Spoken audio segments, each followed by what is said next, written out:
Welcome back. We are joined as always by Greg Engert, beer director for the Neighborhood Restaurant Group, a food and wine sommelier of the year. The group includes the newest facility where we are, Blue Jacket, coming soon. Greg, it is always good to see you. We're going to talk a bit, as we did last week, about what's going on here. But first, the important part of this whole segment, the reason we're here, the beer of the week.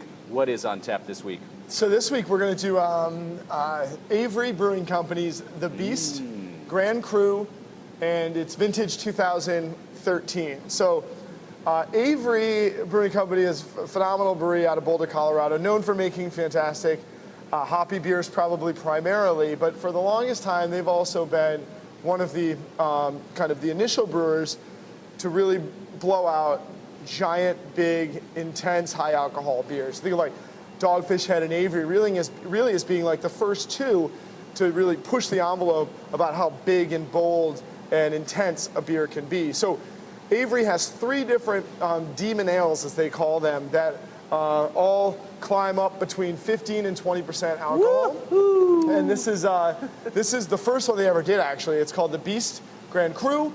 The other two are the Mephistopheles Stout. It's an imperial stout. And they have Samael's Ale, which is a kind of barley wine, big and malty. But this was the first one, and they originally did it back in 2004. They did two different batches that year, and then they've done one every year since. So this is actually only the 11th batch of the Beast ever to be released. And every year it fluctuates. So when you get to those high octane, high alcohol contents, it's pretty tough to get the same ABV each time.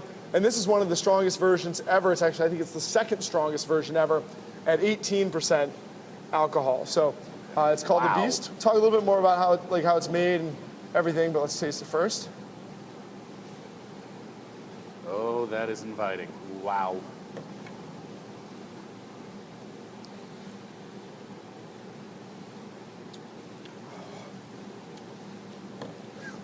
Oh my goodness. Wow. I mean, before it even really washes over your taste buds, you can kind of feel it coming. It keeps going. Outstanding. Yeah. It's, they know what they're doing. It's not, that's the great thing about this too. We hear like 18%, people are like, whoa, crazy. It's not 18% for 18%'s sake. All of the wonderful fermentation flavors, the malt flavors, the fruit flavors that come into the beer as it's brewed and fermented up to 18%, are all why they do it. It's not just to say they've done an 18% beer.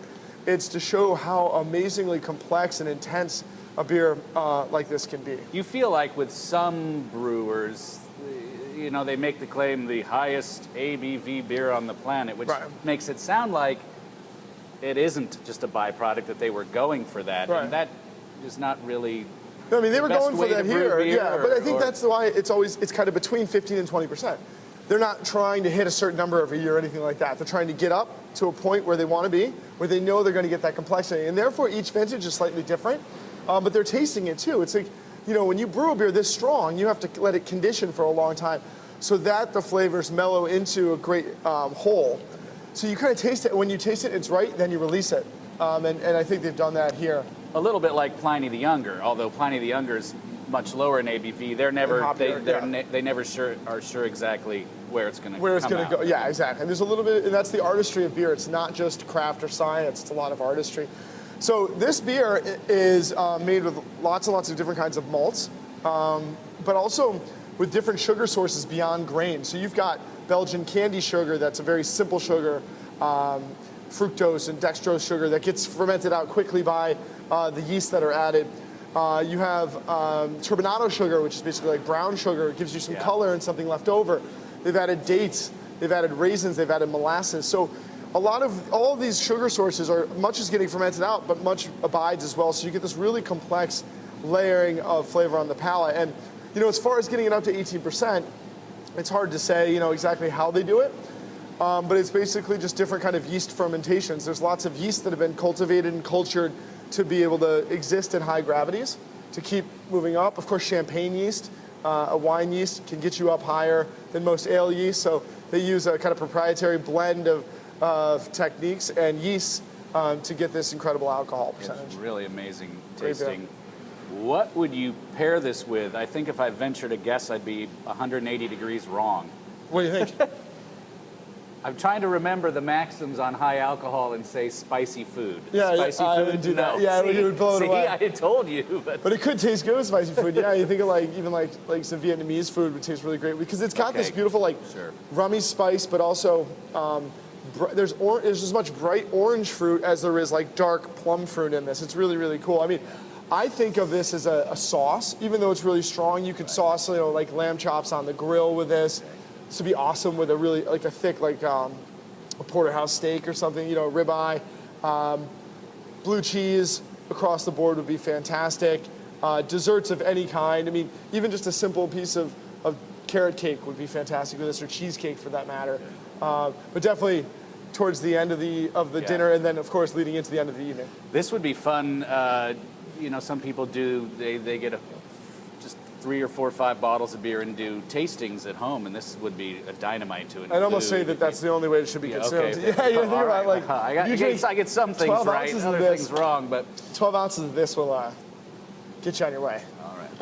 So last episode, this episode, and next episode, at least, we're here at Blue Jacket, the newest member of the Neighborhood Restaurant Group, a long time coming. We talked last week about its genesis. It's coming soon, going to be opening soon. We've talked many times over the past more than year and a half about the beers you've been making. Let's talk a little bit about some of the. We don't have enough time to talk about all of them. You've been doing a lot of collaborations. Right, yeah, and what's coming up. So, as fate would have it, we got really lucky. I remember before we started the project, and we knew we were going to do lots of collaborations with other brewers before we even got the space going, I was quoted as saying we were going to do 20 different collaborations. And luckily we did exactly 20. So we just brewed our last off-site collaboration for a time being with Stone Brewing Company. It's an imperial porter with botanicals called Suede. It was with Stone Brewing Company and 10 Barrel Brewing out of Oregon. That'll be coming out in the fall. Anyways, 20 until then. We continue to do collaborations here. We've already done a collaboration in-house with Freigeist, Beer Couture, which makes great gozas, Destrusa, Maine Beer Company. So 2 of those 3 we did collaborations with before, but of course we're going to make our own Blue Jacket beers. And if I had to kind of sum up what you can expect from us, is you can expect lots of sour ales of all different ilks, some barrel-aged, some spontaneously fermented in our cool ship that we have built into the space, just like they have in like Cantillon and other lambic producers in Belgium. Some just, spiked with lactic acid or lactobacillus, like Berliner Weisses. So you expect a great sour program. Lots of hop-driven beers as well, barrel-aged beers all the time, and a lot of food-friendly beers as well, because of course we are a restaurant group and we're as interested in food as we are in beer. So lots of interesting ingredients, but also devising beers that pair well with the dishes from our kitchen. We have been blessed, beer lovers in the nation's capital have been blessed with an explosion of new breweries the past 5 or 6 years, and it just seems like this is going to take things off the charts. I hope so. We will talk more about Blue Jacket next time. Greg, thank you as always. Thank you. Everyone, please always do drink responsibly, and be sure to bring your thirst next time for another Beer of the Week.